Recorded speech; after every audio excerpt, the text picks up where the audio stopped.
Hi, this is Tracy Becker, and I am your transformational coach, and I'm here today to talk to you about birthing. All right, I'm not talking about babies, so all you men don't turn this off, all right? But I'm talking about the birthing process. Now, it is similar, and that's what I'm going to talk about. I'll make a comparison there, an analogy there. So when we talk about the act of giving birth in this way, I'm talking about the act of giving birth of ideas and inspiration. Some idea that you have, a dream that's been on your heart for a long, long time, an inspired thing that you got in meditation or just when you were out hiking or somewhere. And, you know, even in the shower, that comes to me sometimes, where that's that moment where you're like, oh, yeah, that is so awesome. Yes, that feels good. Oh, that opens up a place in my heart. I want to do that. I want to be that. Okay, so that's what we're talking about, birthing those things, those ideas. There's a saying, you know, that the longest journey in your life is the one between your head and in your heart. And we get these ideas in our head, we take them to our heart, and it feels good, but yet it kind of gets stuck there, right? Because what's attached in that heart space is our arms and our hands, and bringing that forth from the heart space out into the world is a big deal. It's a really big deal, and some of us just get stuck, and we just stop. We shut it down.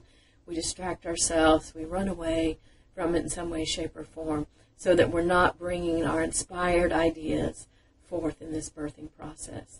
So I'm going to cheat a little bit today because I came up with 10 steps, and I haven't memorized them, so I'm going to read them from my notes about the steps of birthing your ideas and concepts in your dreams. So one is you have the idea and you have the inspiration, right? The second one is the conception. That's believing in it and bringing it forward and creating it in a form. So you start having these imagination. Your imagination may start running wild, right? It's about you just like thinking about it, and you could do this, and you could do this, and it could look like this, and it might look like this, and wow, that's pretty exciting. So you get that conception going on and get really charged up about it. The next thing is the nurturing and the growth process. So same thing with the birth, right? You know, you have that period where you're nurturing and growing a baby. So here's the very similar process of nurturing and growing this inspiration. And many couples, you know, when they're having a baby, they don't tell anybody about it till after this, till into the second trimester.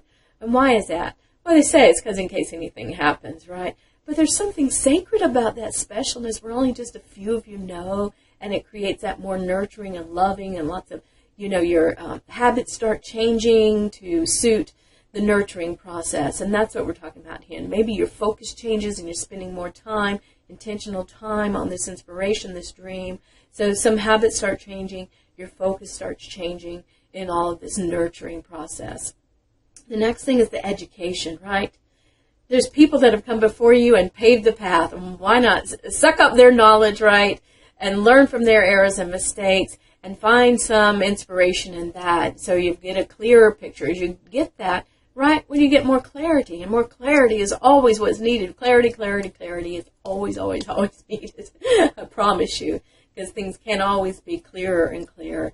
So you're getting that information and you are taking things from other people who have gone before you. It's okay. Do that. Don't need to reinvent the wheel on many, many things. The next thing is preparing. So now you're putting all the pieces together, right? It's being tangible. You're getting the people together. You're getting the programs together. You're getting the place together. You're getting the finances together. Whatever it's take, all the pieces are coming together. So you're really making that sound preparation. And that's much like the birthing a baby, right? It's preparation. We're going to get the room together. We're going to have the shower. We're going to get the furniture. We're going to paint. We're going to get the products, all that stuff. So you're making that preparation and making changes in. Again, making more changes in your life to make space and allowing for all of that. The next thing is timing. Whoa! Sometimes God's time or divine intervention time is not our time, right? We know we've all gone, why not now? Want it now? Want it yesterday? So, but timing is important too. And we never know all the millions of pieces that have to go together that are behind the scenes that to create each moment of each day for yourselves, right? All these different things that we never realize. Allowing time for all those pieces to come together because you don't want to push it when all the pieces are not together, right? and then you're frustrated, and then you're not accomplished in the way that you want to be. So allow for that timing to be right. You'll know. You really will know. The next is those contractions. Because once it all comes together and the timing's right and you throw it out there to the world, yeah, you find that you need some tweaking more than likely, right? You see some obstacles that come up, some things that happen that you didn't anticipate. So those are the contractions. Those are sometimes painful, but they're necessary, right? A contraction's necessary for birthing a baby. And so it's necessary for birthing ideas and inspirations too. It gets you, again, clearer. It gets your focus really good. The contractions teach you. They're an opportunity for teaching. So, yeah, just expect them. They're there.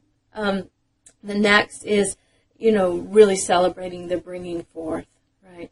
So the contractions mean, okay, here it is.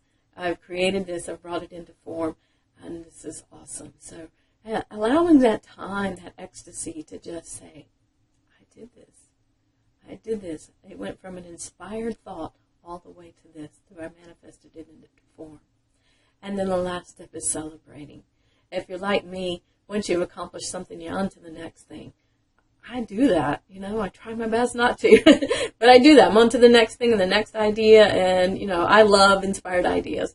So, but take that time to celebrate. Just sit back, pat yourself on the back, give thanks and gratitude for everything that had to happen for all of this to come to being, and just enjoy that moment. Because you know what? Then you're going to do it all over again, right? Because now you've accomplished, you've got all this confidence, and you will know that the next time an inspired idea comes, that you are more likely to carry that out than not. So that's my story on inspired ideas and birthing them forward. I hope that helped you in many, many ways, and love to hear your feedback. I love you all. Thank you for the opportunity to teach what has been brought to me. All right. Have a great day. Bye-bye.